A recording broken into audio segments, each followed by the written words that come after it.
My dear students, तो जैसा आप लोगों ने देखा कि कल एनटीए ने जो है वो सेकेंड फेज का रजिस्ट्रेशन स्टार्ट कर दिया है और सेकेंड फेज का रजिस्ट्रेशन जो है वो 10 तारीख मतलब 10 अक्टूबर तक है। सबसे पहले मैं आपको बता दूं कि क्या क्या गलतियां आपको नहीं करना है सेकेंड फेज के रजिस्ट्रेशन में। तो चूंकि ये एक फ्रेश रजिस्ट्रेशन नहीं है, मैं बार बार रिपीट कर रहा हूँ इस बात को कि ये रजिस्ट्रेशन केवल और केवल उन बच्चों के लिए जरूरी है जो बच्चे ऑलरेडी फर्स्ट फेज का रजिस्ट्रेशन करवाए थे और जिन्होंने नीट का एग्जामिनेशन लिखा है। अगर नीट का एग्जामिनेशन नहीं लिखा है, आपने फर्स्ट फेज का रजिस्ट्रेशन करवाया था, तब भी आपको सेकंड फेज रजिस्ट्रेशन कराने की कोई नीड नहीं है, क्योंकि ये रजिस्ट्रेशन केवल और केवल उन बच्चों के लिए होगा जिन्होंने फर्स्ट फेज के रजिस्ट्रेशन के साथ नीट का एग्जामिनेशन लिखा है। अब मैं आपको एक बात बता दूं कि अगर आप सेकंड फेज का रजिस्ट्रेशन नहीं करोगे तो क्या होने वाला है, क्योंकि सबसे पहले बच्चों का यही क्वेश्चन था कि अगर सर मैं सेकंड फेज का ना कराऊं तो क्या होगा। सेकंड फेज का रजिस्ट्रेशन सभी अपेयरिंग बच्चों के लिए नेसेसरी है, क्योंकि अगर आप सेकंड फेज का रजिस्ट्रेशन नहीं कराते हो तो हो सकता है कि एनटीए आपके रिजल्ट को रोक भी सकता है,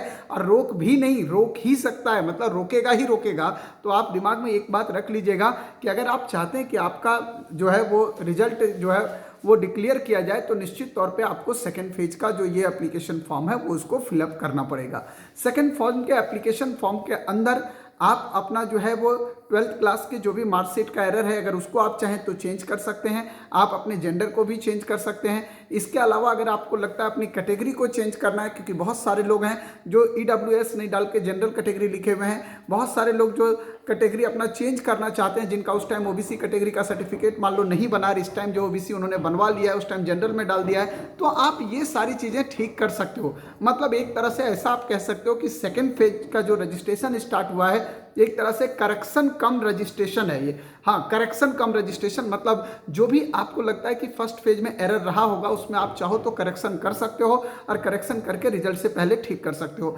अब चूंकि 10 तारीख तक आपको जो है वो रिजल्ट 10 तारीख तक आपको जो है वो फॉर्म भरने का डेट दिया गया है। मतलब इतना क्लियर बात हो गया कि जिस टाइम तक आप फॉर्म भरेंगे तब तक रिजल्ट कम से कम आपका डिक्लेयर नहीं होने जा रहा है। मतलब 10 अक्टूबर के बाद रिजल्ट डिक्लेयर होगा, और उससे पहले जो है वो एनटीए आंसर की भी जारी करेगी, जिससे आप एक्यूरेट मार्क्स अपने पता कर सकते हैं। अब चूंकि जैसे आंसर की जारी हो जाएगा आपको एक आइडिया भी लग जाएगा कि मेरा एग्जैक्ट मार्क्स क्या रहा है, और जो 2-3 क्वेश्चन को लेके जो भी आपके मन में कॉन्ट्राडिक्शन होगा वो सारी बातें क्लियर भी हो जाएंगी। साथ ही साथ एक बात आपको बताना चाहूंगा, बहुत सारे क्वेश्चन और भी थे बच्चों के, जिसमें सबसे इंपॉर्टेंट क्वेश्चन ये था कि सर क्या मैं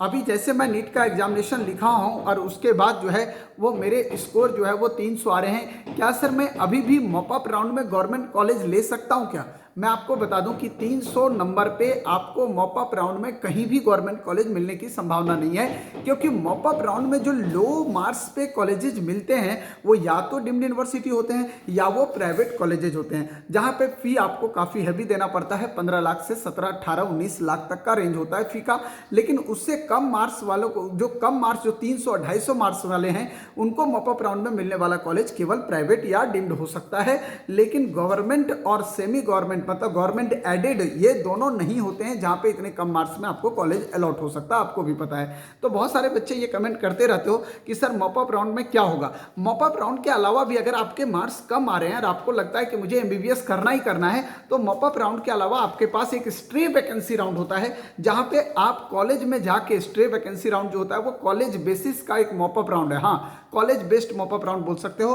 कि फाइनली जो है वो जिस कॉलेज में सीट बचता है एमबीबीएस का मॉप अप राउंड के बाद, वो उस पर्टिकुलर कॉलेज को जो है वो ट्रांसफर कर दिया जाता है, और वो कॉलेज अपने ही लिहाज से उसकी काउंसलिंग कराती है। मतलब आप समझ सकते हो कि एक तरह का ये बहुत ओपन सीट नहीं होता, क्योंकि इसका साइट पे किसी तरह का कोई अवेलेबल नहीं होता कि स्ट्रे वैकेंसी राउंड में कितने नंबर पे हुआ है। तो आप समझ सकते हो कि एक तरह का ये मैनेजमेंट कोटा है। मतलब यहाँ पे सिर्फ धन और लक्ष्मी चलना है, जितना धन लक्ष्मी आप देंगे वैसा कॉलेज आपको अलॉट होने की संभावना है। तो अगर आपका बजट अच्छा है, अगर आपका बजट जो है बढ़िया थैला भरा हुआ है पैसों से, तो आप चाहें तो बढ़िया मेडिकल कॉलेज में आप जा सकते हैं। अच्छे प्राइवेट कॉलेजेस में भी आपका एडमिशन हो सकता है स्ट्रे वैकेंसी राउंड में।